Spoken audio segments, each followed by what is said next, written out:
शर्मा आज विषय के विपक्ष में अपने विचार प्रस्तुत करना चाहूंगी। सरकार का मुख्य कार्य होता है देश में शांति व्यवस्था को बनाए रखना, सीमाओं की सुरक्षा करना और अपने देश की जनता का पालन पोषण करना। मुख्यतः सभी देशों की सरकारों का यही लक्ष्य होता है।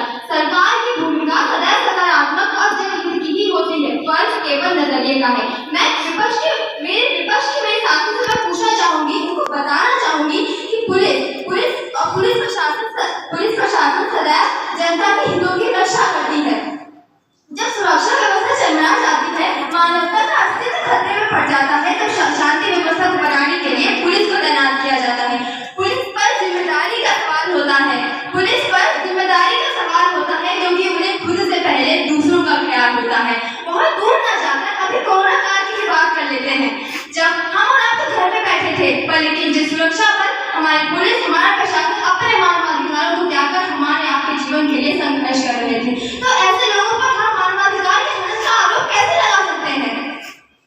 हमें हमारी सरकार, हमारे संविधान ने स्वतंत्रता का अधिकार, जीवन जीने का अधिकार, समानता का अधिकार, विभक्ति का अधिकार प्रदान किया। जनता के हित के लिए सरकार हमें स्वास्थ्य सुविधाएं उपलब्ध कराने के पूर्ण प्रयास कर रही है, जैसे कि अस्पतालों और डॉक्टरों की संख्या का बढ़ाना, गरीबों को मुफ्त चिकित्सा और दवा उपलब्ध कराना, महिलाओं और बच्चों को कुपोषण से दूर करने के लिए प्रयास तीव्र रूप से चलाए जा रहे हैं और मानवाधिकार की रक्षा करने के लिए भी सरकार बहुत सारी योजनाएं चला रही है। तो ऐसे में कैसे सरकार मानवाधिकार का हनन कर सकती है?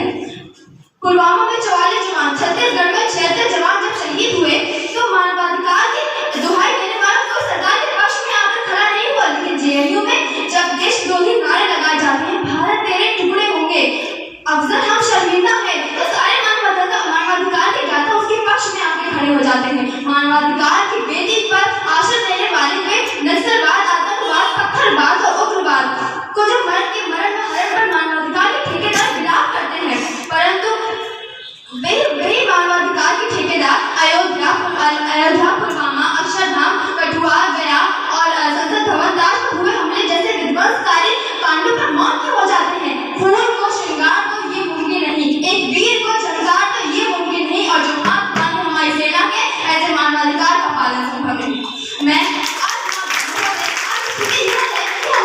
हमारे देश के जवान मानवाधिकारों की जंजीरों में ऐसे बंधे हैं कि दुश्मन कई जवान, फिर भी दुश्मन की पहल, सैनिक की शहादत जैसे ज्वलनशील उदाहरणों का साक्षात्कार कर रहे हैं। मैं अपने देश के जवानों को कहना चाहूंगी कि शस्त्र मिले हैं कर्म करो, शस्त्र मिले हैं कर्म करो, शस्त्र मिले हैं कर्म करो, सर्वनाश करो गद्दारों का, आज मानवता की है खतरे में, तो क्या करोगे मानवाधिकारों का?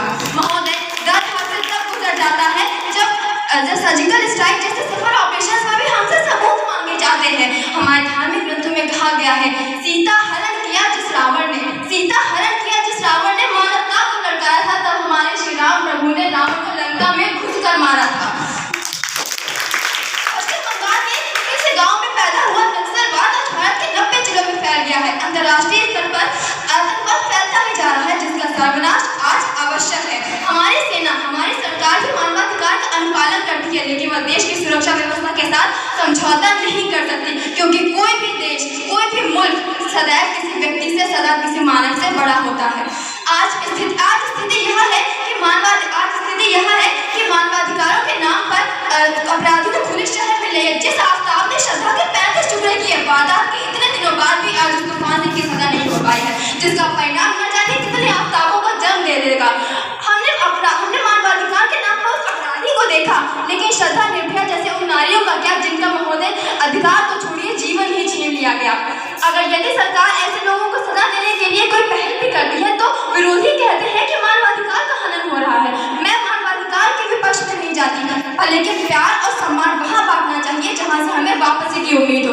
सही जगह इसका उपयोग संभव है, जैसे कि जो काला बुरा भेंट होता है उसके लिए संभव है, गरीबों के लिए यह सर्वश्रेष्ठ है, पर लेकिन वो व्यक्ति, वो लोग जो कि इसका दुरुपयोग